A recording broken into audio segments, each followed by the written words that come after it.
Hello, and welcome to This Week in Global Development. I'm your host today, Adva Saldinger. I'm a senior reporter here at Devex. And just before we kick off, I wanted to let you know that This Week in Global Development is going to sound a little different moving forward. Your trusty host, Raj Kumar, is moving on and will launch another podcast. And so you're going to have a trio of new hosts bringing all the latest global development news to you. Raj, do you want to tell us a little bit about what's next? First of all, I'm very happy to be deposed by you and the other hosts. I'm thrilled. This has been a fun program. We get to just talk about the headlines of the week. And now I get to join as a guest once in a while when there's something I can talk about. But I'm going to be a listener more than a host, and I'm thrilled about that. And then moving forward, we're going to be launching a whole bunch of new podcasts, and a lot of that just because people who listen to this podcast talk to us about what they're interested in. I'm going to be doing some more interviews with leaders, so stay tuned for more details as we roll that stuff out. But I'm just thrilled to be here today as a guest. Great. Well, in that vein, I'm going to go to you first, Raj, because you recently put out a piece sort of looking at the year ahead and what you expect for global development. This is something that you do every year, and I think a lot of people sort of look to that to see what sort of predictions or thoughts you have on what we might see in terms of trend lines this year. So tell us a little bit about how you see the landscape. I mean, I think most people in this industry look at the funding picture and it can seem pretty bleak. But what do you see in the year ahead? Yeah, so like you said, I do this every year. It's a little bit of a forcing mechanism because it's easy to pontificate, but when you have to write it down and really explain your rationale, and a lot of people are going to read that who know a lot about these topics, it does force you to really think hard about what's likely. And nobody knows the future, but I think a few key trend lines are clear. So for me, one is that ODA, official development assistance, coming out of the DAC countries, out of the OECD countries, the US and the UK and France and Germany, et cetera, that it has peaked. And, I think, could I be wrong about the exact moment of peaking? We don't know yet the 2024 numbers, but I think it's peaked. And I think if you especially think about development assistance the way most of our listeners here probably understand it, which is money going overseas to do development, it probably has peaked already because so much of what is counted as official ODA includes in-country refugee costs and includes lots of humanitarian spending, including for Ukraine, which has been really outsized. So, look, I just think that the politics we saw in the US election, but that we saw in a lot of other elections, and we're seeing in the German elections coming next month, those political trends are pretty robust. They're not just like a one-off political cycle, but they're connected to secular economic trends, bigger debts, more deficit, aging populations with higher healthcare costs, more defense spending in a more, challenged and risky world. All those things put long-term pressure on the aid budget. And so I think we've seen a peak from these countries that look, there are other countries that are major donors now too, Turkey, South Korea, India, China, of course. So it's not necessarily the case that total global development spending is going to go down. And in fact, I look in the piece a lot about the future of philanthropy, and I see, potentially huge tailwinds there. So, all this wealth inequality is leading to a lot of money at the top, $10 trillion held by 500 people. It's sort of mind-boggling. 17 people now are worth over $100 billion. So if you think about how big the Gates Foundation is, there's 16 other people who could do the same thing. Right. So like you don't even need many of them to do it. And so a lot of what I'm pointing to in the piece is we have historically looked at ODA as the answer. And we've said philanthropies can be really strategic and they can spend much smaller amounts of money, but to align the governments to fund behind them on things like vaccines. Now, actually, philanthropies might be able to fill some of the gap. That's not going to happen with today's philanthropies. Like you'd need to add a lot of new ones, but it's one of the things I talk about quite a bit in the piece. And just to round it out, I say that I think that bilateral aid coming from the likes of USAID and FCDO, it's going to go down as part of this ODA peaking story. And that more and more of it, a bigger share of it will go to humanitarian response because it's needed. There are emergencies all the time. There's more climate and conflict emergencies. So more money will go there, which means less and less for traditional kind of projects and grants that go to development work. And instead, the DFIs, like the DFC that you cover so much about, I think they're going to be more and more in the driver's seat. And the MDBs, like the World Bank, are going to be much more in the driver's seat. Yeah, and I just wanted to mention on the sort of World Bank front. I mean, you talked about all the leadership changes. One of the things that wrote a story that came out this week, really looking at sort of the implications of the U.S. election and Trump coming into his second term for the World Bank. And one of the things that was striking is in an interview last year, World Bank President Ajay Banga said, "Look, I'm not new to this change. Since I've been here, the 18 months I've been here, every one of my major donors has had a change in government." And you really think about that and the amount of change that we've had globally and what they've had to navigate at the bank. And it seems like he's trying to take quite a pragmatic approach to dealing with Trump and really making the case for why the work of the World Bank can align with US priorities. And obviously, the big push he's making on jobs, on private sector, it seems like there could be space for alignment there. But the one thing that sort of was resounding in those conversations was that everyone is like, it's too early to tell. We have no Yeah. idea what's going to happen. I would just say to Ajay, like, you ain't seen nothing yet. If you think all these political changes in all your donor countries is a big deal, I mean, wait till the Trump administration comes in. We know it from the last time around, but it is a uniquely disruptive force, both because the US government is so outsized, obviously the largest shareholder of the World Bank, but it's so outsized across the development landscape, and because his unique style of using American power, his use of the bully pulpit through Truth Social and X, I mean, it is something really different. And it's going to keep leaders like Ajay Banga very much on their toes. Absolutely. And I think we'll see how all that plays out. So much of it is like, who are the personnel that end up in key positions? What sort of priority do these institutions get? In some cases, they might well prefer to fly under the radar than be in the limelight. But I think we'll see, especially with some of the efforts around government efficiency and the work that Elon Musk is doing. We'll see how that plays out. And we'll see if Ajay Banga can stay in the job. I think the conventional wisdom right now is, of course, he would stay. He's there until basically the end of the Trump administration. I think it's like June 2028 or something is the end of his term. Um, but you do have to realize that, of course, the Biden administration forced out David Malpass, who was Trump's guy. And you never know. Like, could that be seen as and Malpass is still in Trump world. He spoke out in favor of him for the election. He's very engaged still, from what I understand. Could you get a sense of retribution there? Like, hey, our guy was pushed out. Let's push out your guy. I think if anybody could survive this, it's probably Ajay Banga. I mean, he's an amazing diplomat on the international stage. He knows how to smooth over these issues. He's already got a great set of points about this that you put in your piece, Adva, of like how a lot of what he's doing is really aligned with what a Trump administration would want. But you never know. I mean, if you get somebody who's a little more aggressive in the West Wing or in, some of the key roles in the Treasury Department, and they say it's our turn to put in our own person, you never know. Yeah, and it was interesting yesterday. I was covering the Marco Rubio nomination hearing, and really he was sort of putting forward like, what is the sort of foreign policy ideology? And it's like, does it make America safer, stronger, or more prosperous? And if it doesn't do those things, we're not going to give it money. We're not going to give it attention. So how do you make the case for aid programs for things like the World Bank? There was a lot of talk about international organizations with more of a focus on the UN. And basically he said, like, look, if they don't align with our priorities, why should we give them our money? But we need to make a clear case to Congress about why we're going to choose to leave these organizations or not fund them if we do that. So I thought that was kind of an interesting.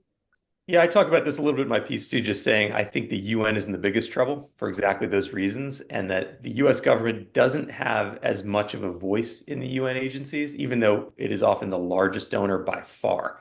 I mentioned in my piece a few agencies that get 40% or more of their budget from the US government. So it has this huge, control in a sense through its funding, but it doesn't have the kind of voting control that it has at the World Bank. And in the end, the World Bank and the other MDBs are basically run by the OECD Global North countries, by the biggest donors. That's not really the case at the UN. It's a much more mixed bag. They have probably way more voice because they give more money, but there's 190 something member states on a lot of these, And every boards. country gets one vote. So I just think in the end, and the Trump world has a really negative view of the UN in general. So my guess is the UN gets the brunt of this America First approach to international organizations, and that the MDBs survive it pretty well because it's seen more as a real tool that the US can use to counter China, to improve its position in key markets like critical minerals. That could all be wrong, as you say in your piece, because anything can change with this group. But to me, there's a logical line there you can follow that I think puts it'll the be MD. really interesting to see the nomination hearing for Elise Stefanik for the US UN ambassador next week, because I think we'll get a much better sense of what the sort of US relationship with the UN will look like. But I think that's right. Elissa, I want to bring you in. We've seen a lot of reflections from the Biden administration on their priorities and achievements and things like that. One of the things that we've been tracking, one of the big goals that USAID Administrator Samantha Power set was around localization. And you have this piece this week looking at sort of the latest numbers out on localization. Can you tell us a little bit about where things stand, a little bit of a report card on how the US has done on those objectives? Yeah, excuse me. Yeah, absolutely. Thanks, Adva. So localization, I mean, we've been tracking this every time that the agency puts out a new progress report. We look at it quite closely and we get a sense of, okay, how did the agency do? And specifically, how did it fare against its targets, which are very ambitious. The first being steering 25% of eligible funding toward local groups by 2025, which is fast approaching. And the second being by 2030, ensuring half of USAID's programs are locally led, and how to define that is a whole other conversation, but we can get into that. So 2024 was a record year for USAID. They hit 11.2%, and that's up from I believe it was 9.6% 1 year prior. So this is actually, kind of looking at the broad chart of how USAID localization funding has been going. It went down last year, and then it went back up again. And Raj had a conversation with outgoing USAID Administrator Samantha Power, which appeared this week. And she talked a little bit about how she feels that number is a lagging indicator. So she's expecting that figure to continue rising now that they have put the standards in place, changed different operations within the agency, lowered barriers, and the like. So the folks that I talked to were really pleased. I think that there's, of course, the recognition that 11.2 is far from 25%. But at the same time, a recognition that USAID seems to be the only bilateral donor that is really, one, trying to push ahead on these targets in a very specific and transparent way. And two, the fact that they're even publishing their progress at all. I think that was something that people really, that I spoke to, have been quite pleased with, whereas there's a number of other bilateral donors that have signed the same commitments as USAID when it comes to the international fora, but they haven't actually published any data or shown a real clear sense that they're moving forward and moving ahead. And really, Samantha Power and USAID gets the credit for that too, right? In other words, they led the effort to get all these other countries, these other donors to sign this paper all about, improving their localization efforts. So they've made it kind of a foreign policy tool, a diplomatic effort as well. And Samantha Power is a great diplomat. As you know, in the interview I had with her this past week, she even rounded that number up a little bit. I think she talked about 12% has become local. It's 11.2, I guess, is the final number. But it is real progress on a percentage basis. It's a really big change since she took office. I think it was 7% or so, right, when they first started measuring this. So there's a lot to be proud of there. I do think there's another narrative out. I speak to plenty of critics about this who think, boy, we're still tinkering around the edges. Like we need a more fundamental reform. And especially given the external and internal headwinds, external, just like what's happening in the world of humanitarian need, and then internal, like the politics, that boy, USA needs to move way faster. It needs to change the way it works in a more fundamental way. But I think if you're not that kind of a revolutionary, and if you're thinking more about how the agency really normally works, this does look like a lot of change and a lot of progress in a relatively short time. Yeah. Because I think in real dollar terms, it was about a doubling of the amount of money that's going to these organizations. Is that right, Elissa?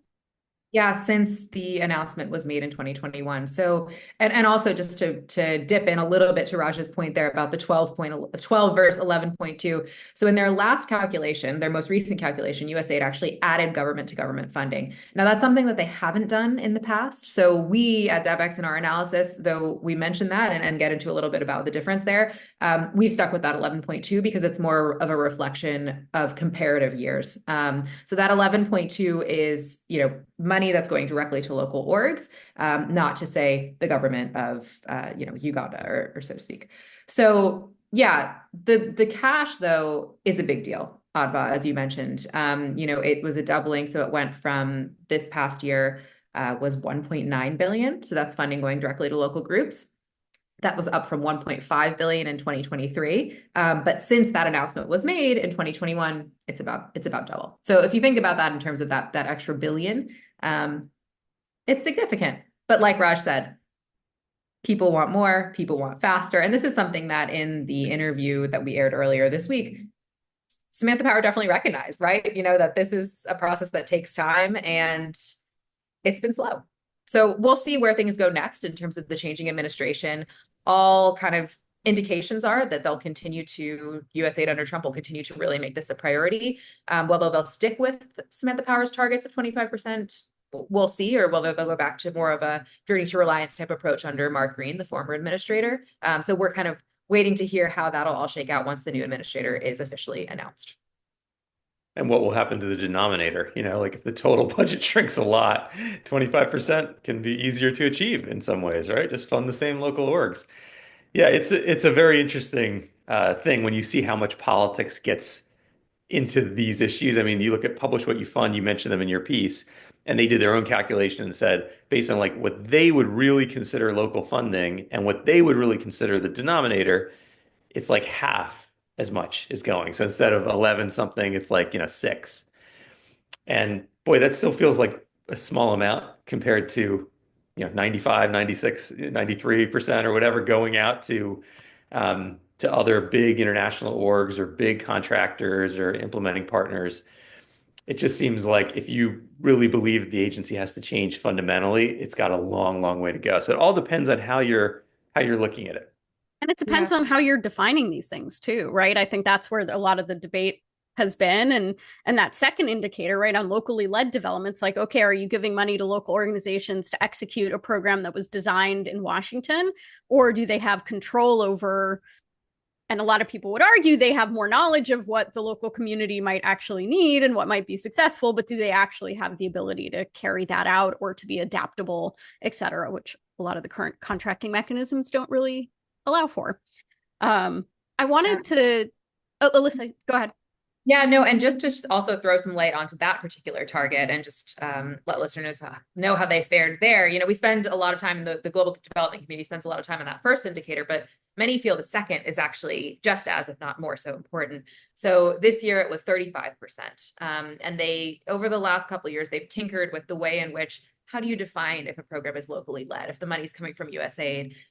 So they've changed the way in which that's calculated. Last year, the USAID localization progress report actually said, I don't think we calculated this right. We're being way too generous. So they redid that calculation approach and changed a couple of different things to make sure that they're really capturing the full program and ensuring that there's local input in each stage of that program. So they divided it into 3 stages, which we get into in the piece. I think also another interesting caveat there is missions in both targets fared very, very, very well and much better than USAID bureaus. So that's kind of a different approach too, and something to get into in terms of, okay, how do operations go in Washington? A lot of that's humanitarian funding. But versus it seems like the missions have been able to tap into locally led approaches more successfully, which makes sense if you think about the fact that they're on the ground. But just another piece to mention and to throw out there. Great. Well, I wanted to ask the both of you, because both of you are about to jet off to Switzerland for the World Economic Forum in Davos next week, which is always a sort of exhausting, exhilarating whirlwind of a week. So I wanted to hear a little bit from you, and I know on next week's edition, we'll have a lot more of your insights on what actually happened, but what are you expecting? What are you sort of seeing as the big themes or debates that you think we'll see at Davos this year? I'm happy to jump in. I think this is going to be your first Davos, right, Elissa? And I think for me, it's like my 10th. So I'm used to the chaos that I know what I'm in for. And first of all, it is kind of surprising to a lot of people that Devex even goes to Davos. Is there a global development angle? Is there a humanitarian angle? And the answer is absolutely yes. That wasn't always the case. It was seen as a place for CEOs and big investors, but most of the big international NGOs now are there. A lot of even local organizations get represented. There's social entrepreneurs. The big foundations are there. And a lot of big corporates and big investors now are connected, especially when you think of, the DFI world. What they're trying to do is crowd in a lot of the very same people that attend to Davos to get them to invest in these things. So it's kind of a super relevant place. It's been for a long time. One of the things I'm looking toward is if I'm right about official development assistance starting to come down and long-term development moving more to the MDBs, the DFIs, I just think the Davos crowd becomes more important. So the conversation there about what are the real actual hurdles to getting big investors and big business to invest in like the electrification of Africa. What are those? Like those are some of the conversations I'm looking forward to having, talking to some bank executives on the continent of Africa, talking to some other big corporate executives and some big foundations that'll be there too. I want to get a sense of like where is that conversation now and how has the political shift, how is that maybe changing the dynamic, if at all? Obviously, the first day of Davos is the day of Trump's inauguration. So that's going to overshadow everything. And I remember I was in Davos the last time around that he got inaugurated, and I was at some fancy ski chalet where they were putting on some event, and they had his inaugural speech piped in live stream. Nobody could think or talk about anything else. They're all glued to that. It's gonna dominate a lot of the conversation, and people are gonna be trying to react based on what he says in that speech. Yeah, I feel like that's too, as I'm doing my prep work and research, as Raj mentioned, this is my very first Davos. So Trump and his presidency and what everything, what will result is top of mind. There are a few other things though, but I will say that every single other topic has implications with Trump's presidency. So we're looking at conflict. Conflict fares very, very largely on this year's agenda. There's a number of official sessions on the Middle East. There's also a lot of really interesting guests attending. So we've got both the Israeli president and the prime minister of the Palestinian Authority. So we've got a lot of just interesting characters in the mix. And I'm curious to see what folks will say both in the official and what we'll hear about non-official meetings and capacities. Again, a lot of questions about, okay, what does a Trump presidency do or change in terms of the scope of conflicts across the world?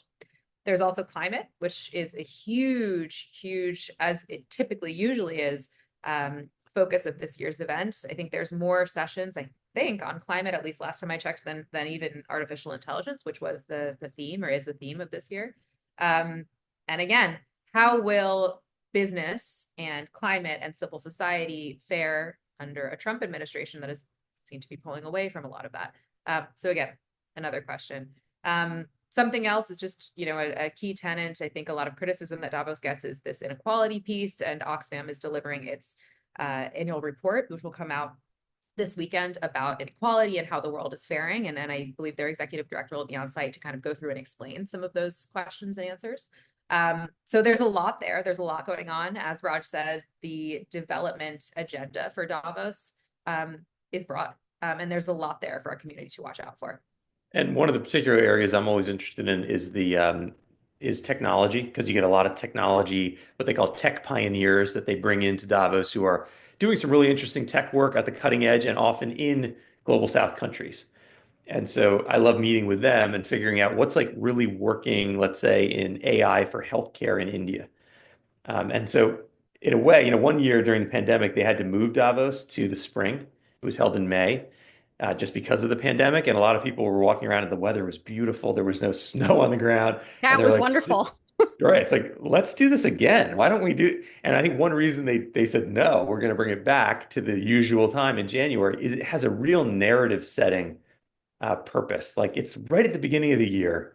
So it kind of sets the tone for what the whole year is going to be like. All these world leaders from public and private all together in one place. They're all talking to each other. It sort of sets their expectations and a bit of the kind of conventional wisdom about, where the world is going this year. So that's one of the reasons Davos is so important. That's one of the things like I have my antenna up for when I'm there, just talking to as many people as I can to see, yeah, where are people going to focus their attention and priority in 2025? Great. Well, I think we have a lot to look forward to in terms of, hearing what sort of conversations you guys have at Davos and hopefully getting answers to some of these questions. And obviously, one of the things I'll be looking at is sort of the early days of the Trump administration, his inauguration, et cetera. I think we will see a slew of executive orders, including on some issues that are of interest to the global development community in the first few days.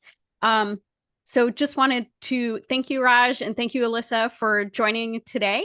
And that's it. Please give us a like or follow, and we look forward to talking to you next week.